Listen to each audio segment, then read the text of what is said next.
Право заключительной речи предоставляется представителю Джоркинша Камиле Бешембек-Кызы Камиле.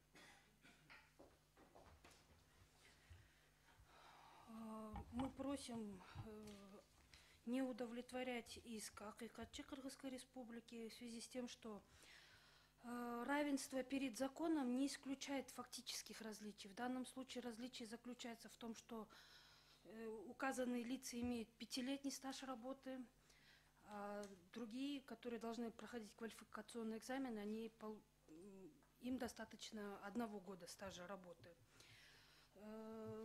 Также Акыйкатчы просят признать эти нормы противоречащими части 3 статьи 16 Конституции, где говорится, в Кыргызской Республике все равны перед законом и судом.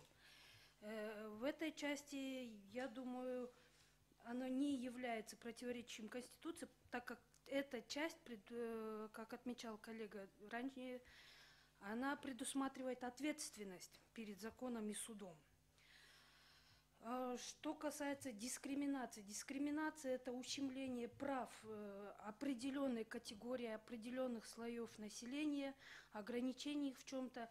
Здесь мы дискриминации не видим, так как любой человек может получить высшее образование, получить 5-летний стаж работы на указанных должностях и сдать, то есть получить лицензию без сдачи квалификационного экзамена.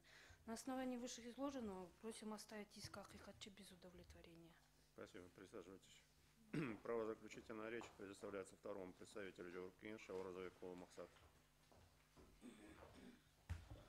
Уважаемые судьи, конечно, хотелось бы при вынесении решения, чтобы вы приняли во внимание международный опыт, как в других странах, тоже международную практику, что в других странах тоже освобождаются лица, проработавшие в правовой сфере.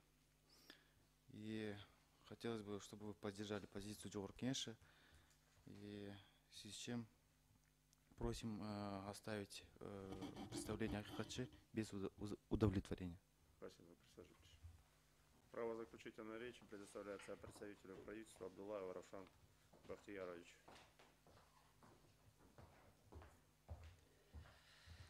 Уважаемые председательствующие, уважаемые члены коллегии Конституционной палаты Верховного суда, Министерство юстиции также поддерживает позицию Джоркинша. Просим оставить без удовлетворения представления аппарата омбудсмена.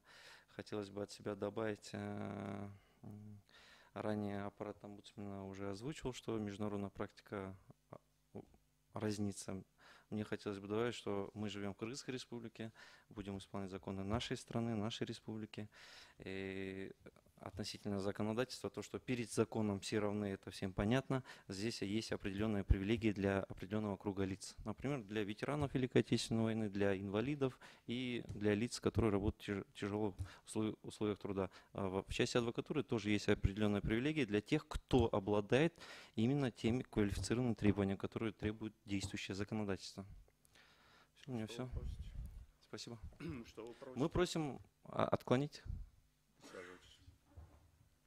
Уважаемые судьи, участники заседания, на этом разбирательство по делу о проверке конституционности части 4 статьи 19 закона об адвокатуре Кыргызской республики и адвокатской деятельности окончено, и суд удаляется в совещательную комнату для вынесения решения.